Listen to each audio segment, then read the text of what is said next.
Bismillahirrahmanirrahim. Selanjutnya, motivasi pentingnya menghafal kosakata dan praktek membaca. Sesungguhnya kosakata dalam belajar bahasa apapun itu sangat penting, karena inti bahasa ada di kosakata.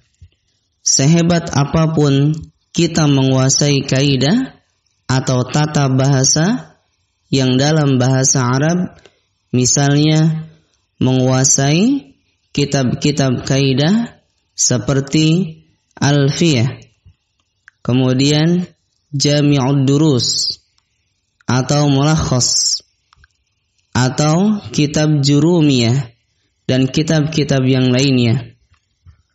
Semua itu kurang sempurna atau bahkan tidak sempurna jika tidak dibarengi dengan penguasaan kosakata yang banyak. Bagaimana kita bisa membaca?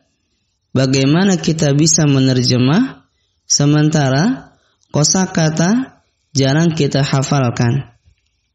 Oleh karena itu, ikhwani wa akhwati fillah, rajin-rajinlah untuk menghafal kosakata.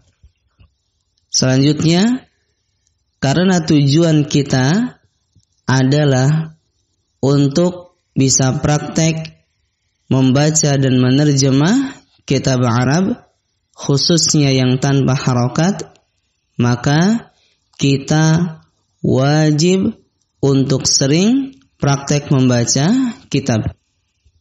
Semakin sering kita praktek, maka akan semakin terbiasa dan semakin terampil dalam membaca dan menerjemah.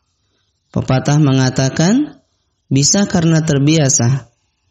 Dengan praktek juga, kita akan mendapatkan kosakata baru dan tentunya lebih bervariasi dari kitab yang kita gunakan. Apalagi jika kitab yang kita gunakan dari tema-tema yang berbeda, seperti tema akidah, tema akhlak, tema fikih, tema sirah, dan tema-tema yang lainnya. Karena antara satu tema dengan tema yang lain, tentu kosakatanya berbeda. Kosakata di tema akidah tentu berbeda dengan kosakata yang ada di tema fikih. Kosakata yang ada di tema fikih tentu berbeda dengan kosakata yang ada di tema akhlak, dan begitu seterusnya. Sehingga kita harus rajin praktek membaca teks berbahasa Arab.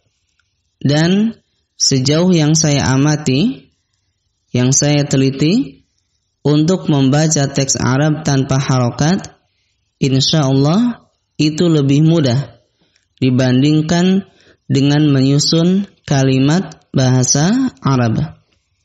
Alasannya, untuk menyusun tentu kita harus mengetahui kaidah-kaidah bahasa secara sempurna. Tetapi untuk bisa praktek membaca dan menerjemah, itu cukup memiliki kaidah-kaidah dasar beserta metode atau cara-caranya, dan yang paling penting adalah memiliki kosakata yang banyak. Inilah yang perlu kita perhatikan, pentingnya menghafal kosakata dan praktek membaca agar kita bisa membaca dan menerjemah teks berbahasa Arab, khususnya yang tanpa harokat. Walhamdulillahirabbil alamin.